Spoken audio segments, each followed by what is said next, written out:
Saludos. El siglo VI a.C. marca una ruptura en el devenir de la humanidad, particularmente en la filosofía, por cuanto abandona el sendero mitológico para avanzar en la investigación, especialmente en la metafísica. En esta sección de Bajo la Acacia, en Di lo que algo queda, enemigo de la desinformación, trabajaremos este tema como parte de la serie Esoterismo y Masonería.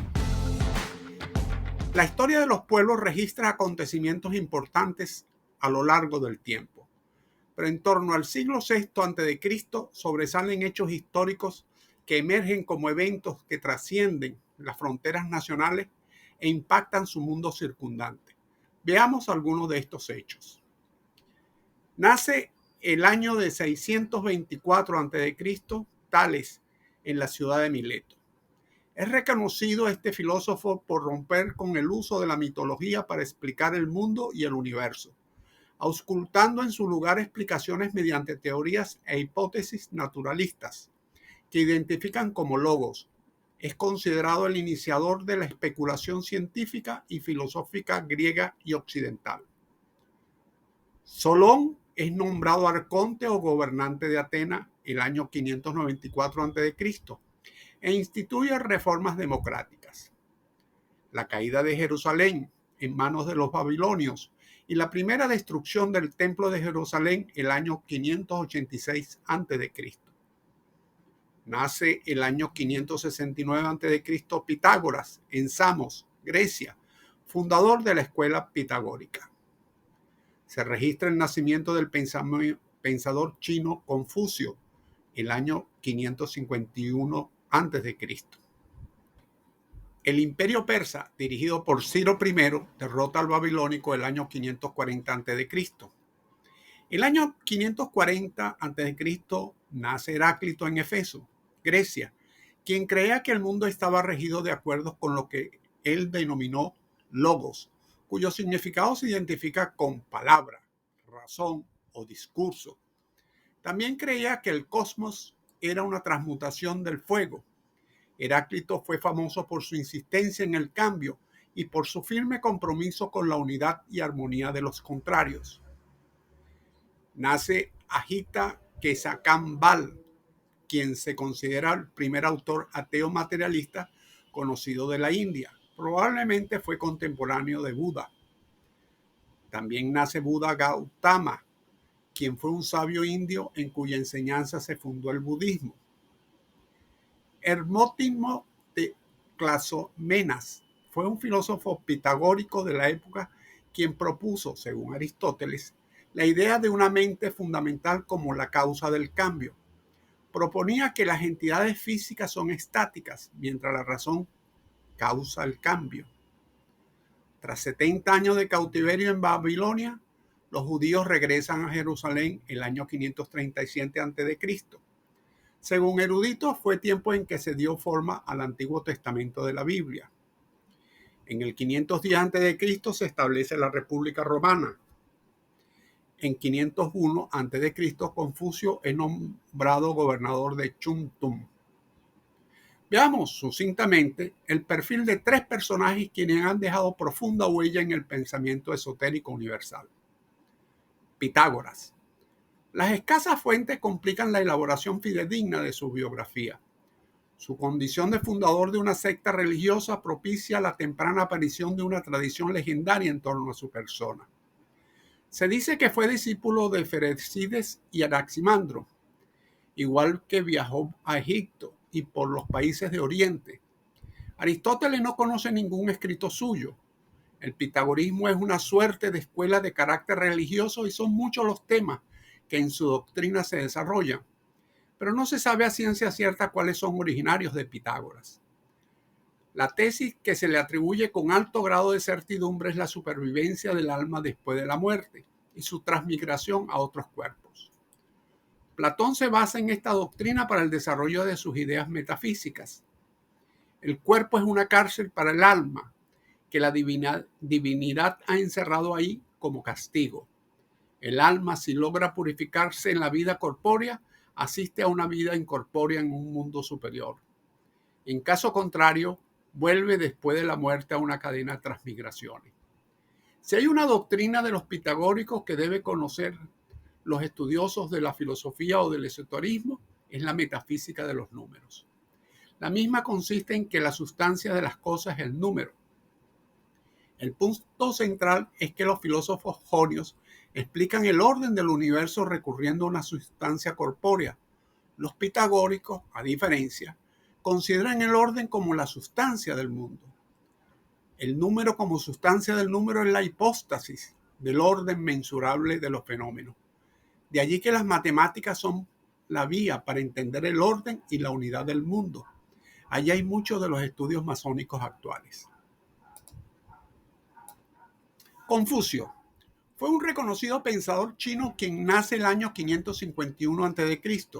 y cuya doctrina recibió el nombre de confucianismo.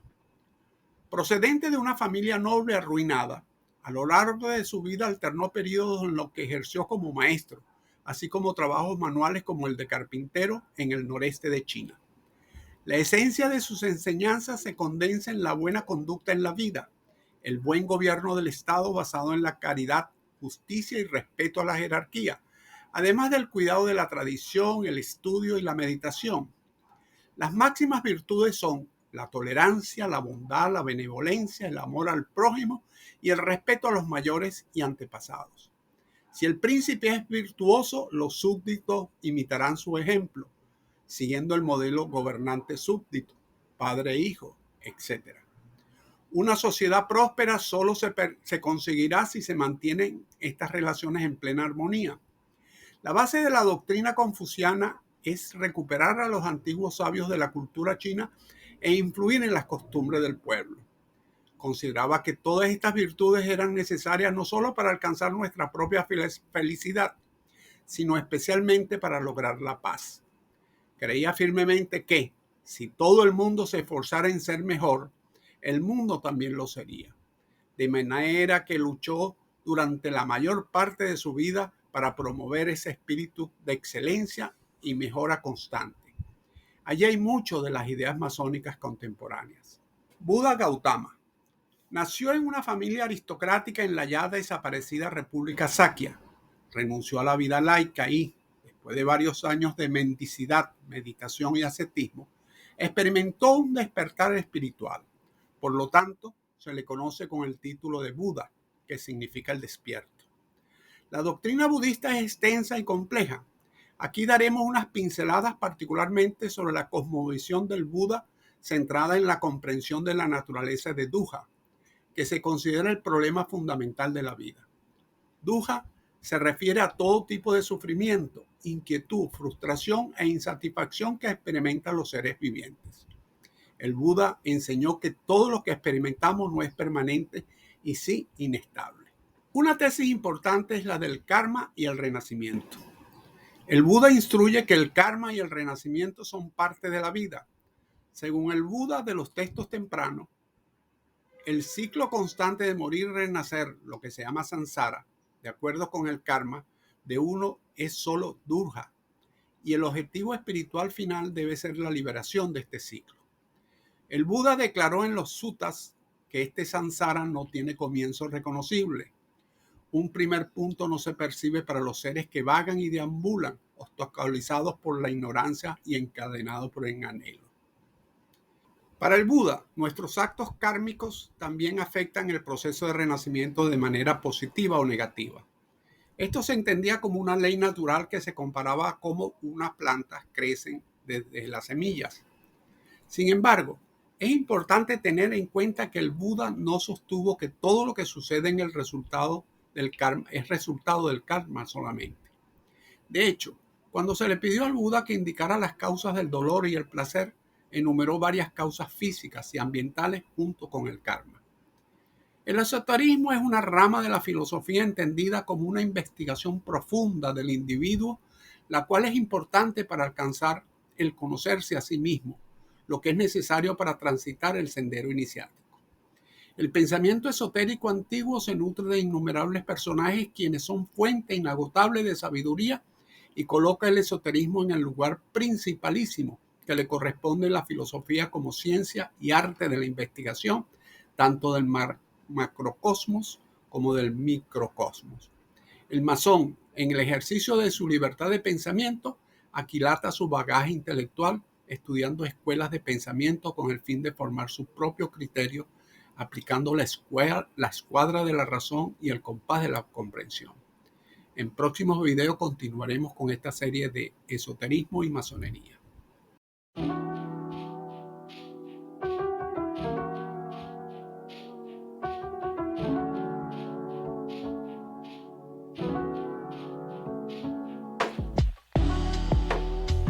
La masonería es una orden fraternal cuyo emblema distintivo es la libertad, igualdad y fraternidad. Adelanta sus estudios con la escuadra de la razón y el compás de la comprensión, sostenida sobre las columnas de la ciencia y la virtud en el marco de la libertad de pensamiento. Gracias por su atención y visto lo visto, di lo que algo queda. Le invitamos a darle me gusta y suscribirse a nuestro canal y hasta el próximo video.